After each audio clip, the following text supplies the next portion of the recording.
Artiste du décodage. Il résume et critique l'actualité sans pitié. Francis Gosselin. Marc Boilard, je suis très intéressé et intrigué d'avoir ton point de vue sur cette affaire. On a appris il y a 2 semaines maintenant que Netflix avait convenu d'acheter Warner Brothers et avec elle, évidemment, toute une série de films de propriété intellectuelle, HBO. C'est vraiment une transaction majeure de 82 et quelques milliards de dollars. Et puis, évidemment, la question qu'on peut se poser, c'est quel impact est-ce que tout ça va avoir sur nous, sur nos producteurs, sur nos créateurs, sur notre industrie cinématographique et télévisuelle québécoise? Ouais, et même, je te dirais, à travers le monde, Francis. Puis là, ce que je vais te dire, c'est ce que je pense, mais en même temps, ça peut virer d'un bord ou de l'autre. C'est des entreprises privées. Ils peuvent changer de management, etc. Sache que, dès le départ, Netflix avait déjà, toujours même, communiqué l'idée que c'est un service qui n'est pas en compétition seulement avec les autres services de streaming ou la télé, mais avec le cinéma en salle. Je ne sais pas jusqu'à quel point ils ont 100% raison, mais où mathématiquement ils ont un point, c'est que dans la vie de tout le monde, millionnaire ou red pauvre, tout le monde a 24 heures dans une journée. Ça fait que c'est très difficile de dire que moi, depuis que j'ai Netflix, ça n'a absolument pas impacté les fois où je vais au cinéma. D'ailleurs, question quiz pour toi, c'est quoi la moyenne au Québec de fréquentation d'une salle de cinéma par année, la moyenne du Québécois? C'est quoi? En heures ou en nombre de fois? Nombre de fois.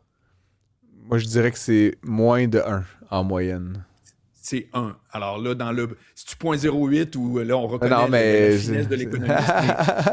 mais pour vrai, c'est quand même... Il y a beaucoup de gens qui n'y vont jamais, puis il y a quelques gus qui y vont 12 fois ou 22 fois, puis il y a moi là, qui va genre 1 ou 2 fois par année avec les enfants, par exemple. Bon, mais tu parles à ton collègue et ami Marc, il va 1 fois par semaine.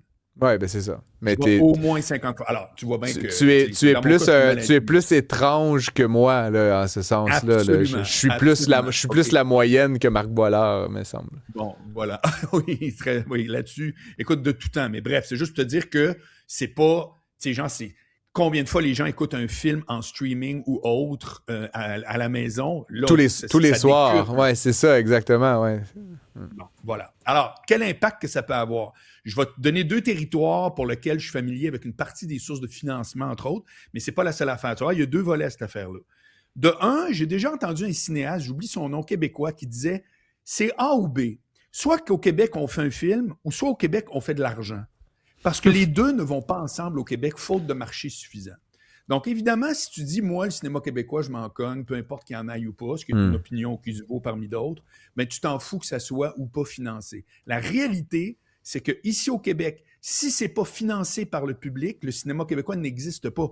Il est par définition improfitable, sauf dans des très, très rares... Je te parle des bons cops, bad cops, là. Je te parle même pas qu'il y en a nécessairement un par année.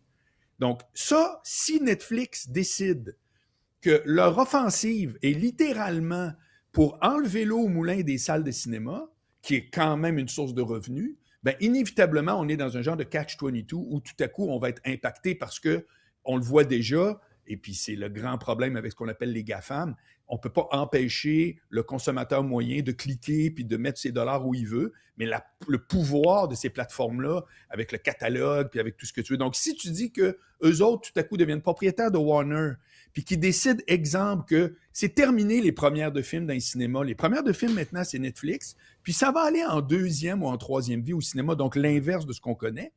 Ils peuvent le faire, ils vont avoir un impact incroyable parce qu'il n'y a pas tant de majors qui font des blockbusters. Là. Il y a quelques compagnies hollywoodiennes. Bien sûr. Puis après ça, il va falloir se débrouiller avec ça. Tu me suis?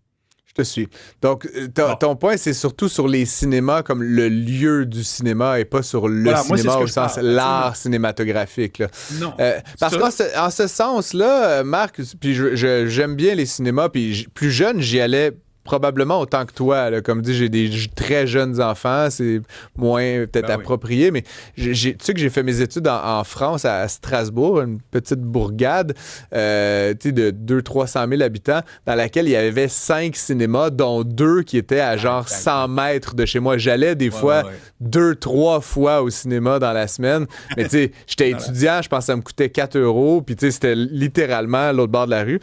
Et aujourd'hui, avec, comme je dis, des jeunes enfants. Mais mon point, c'est qu'à l'inverse de ton propos, pour le cinéma, c'est-à-dire l'industrie, les Netflix et autres de ce monde, bon, on aime ou on n'aime pas, mais ça peut devenir un vecteur extraordinaire de diffusion de la culture nationale, puis de, tu sais, je pense à justement, les Coréens, là, avec Parasite, K-pop Demon Hunters, comment ça s'appelle, Squid Game, tu sais, c'est des vrais produits culturels sud-coréens, mais qui sont devenus, tu sais, des machines à imprimer de l'argent à l'échelle planétaire, qui aurait été impossible dans des réseaux de distribution avec des DVD, puis c'est juste rendu possible grâce à Netflix, puis Disney, puis tout ça. Et donc, je me dis peut-être, là, puis tu sais, je veux pas être naïf ou complètement fleur bleue, mais que pour le cinéma, il y a peut-être une carte à jouer d'être beaucoup plus en partenariat avec Netflix pour beaucoup plus faire rayonner notre culture. Mais au détriment, tu as bien raison, de l'espace physique qui est le cinéma.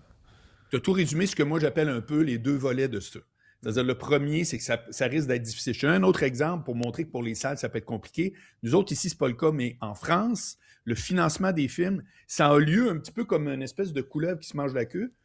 À l'achat, entre autres, bien entendu, le gouvernement injecte aussi, mais entre autres, à chaque billet de cinéma, il y a une partie qui s'en va à financer d'autres films français. Alors, évidemment que si Netflix devient, avec ces nouvelles acquisitions, devient encore plus puissant et fait encore plus d'offres qui sont sur des plateformes de streaming, tu baisses l'achalandage en salle, voici une des répercussions qu'il peut avoir. L'autre volet, c'est celui que tu soulignes, je suis entièrement d'accord. C'est-à-dire qu'on le voit déjà, Netflix met des dollars de fous furieux pour faire des productions. Netflix n'a pas nivelé vers en bas la qualité des films, hein? Mais vraiment pas. Non. C'est vraiment sur la... Alors, de faire des partenariats, etc., ça peut être... Puis ton exemple de Sud-Coréen, je suis content que tu en parles parce que très peu de monde voit ça. Mais actuellement, là, la Corée du Sud, culturellement, avec la K-pop ou autre, sont en train de devenir un acteur majeur avec des moyens qui sont, mais ma foi, je ne sais pas, c'est une infime partie de ce que Hollywood peut avoir, règle générale. Et ils font, dans le domaine culturel, littéralement une invasion à l'inverse, c'est-à-dire qu'ils sont rendus un peu partout. Et c'est intéressant que tu amènes Hollywood dans la conversation, parce que moi, ce que j'aime, parce que je suis très fan de tous ces séries et ces films que j'ai nommés, c'est d'une recherche d'exotisme. J'en ai marre de regarder des Marvel puis des trucs un peu très scriptés, très américains, où l'homme blanc triomphe avec son épée et son armure à la fin là, contre les terroristes arabes. C'est l'espèce de scénario qu'on nous a livré 1 million de fois. J'aime ça. Parasite, Squid Game, c'est un peu fucké. De même façon que Casa del Papel dans le milieu hispanophone, le côté exotique, je parle pas nécessairement le coréen, pas du tout, l'espagnol baragouine, mais l'aspect exotique m'attire. Puis je me dis, pour d'autres, les Québécois, on est l'exotisme des Espagnols. Avez-vous vu sur Netflix aussi la quantité de films indiens? Oui, ben c'est ça n'arrête plus. Là. Et j'ai hâte qu'on joue. Oui, c'est ça. J'ai hâte qu'on joue plus. J'ai hâte qu'on joue plus cette carte-là au Québec parce qu'on sait faire du très bon cinéma. Puis d'ailleurs, tu sais, je me demande là, le film sur Villeneuve là, qui va sortir. Oui, là, enfin. Ça pourrait être un home run planétaire. Là. Je veux dire, Gilles Villeneuve, c'est une rock star en Italie, aux États-Unis, Ferrari, évidemment. J'ai hâte de voir, mais si ça peut être adéquatement distribué, peut-être d'abord, oui, dans les cinémas québécois, mais ensuite très bien repris à l'international, ça pourrait non seulement... Encore une fois, il y a objectif double, faire rayonner la culture québécoise. C'est une histoire québécoise, c'est des réalisateurs, des producteurs, des artisans québécois, mais en plus, ça rapporte des gros dollars si on est capable de bien le faire. Puis ça, après, ça alimente toute une écologie de cinéma expérimental puis de télé locale. Il faut travailler sur les 2 plans, j'ai l'impression. Je suis bien brillant, celui qui saura ce qui va arriver, mais grosso modo, on s'entend sur les 2 volets. Le cinéma en salle est plus à risque Par contre, le cinéma, dans son ensemble, pourrait tout à coup voir des belles surprises parce que les moyens vont être là, mais graves. T'sais. Marc Boilard, toujours un plaisir d'échanger avec toi. Puis je sens que tu fais un effort là, pour me parler d'affaires qui t'intéressent, mais avec un petit twist économique. Je trouve ça super intéressant. On pourrait faire ça plus longtemps si on en avait le temps. Merci, Marc.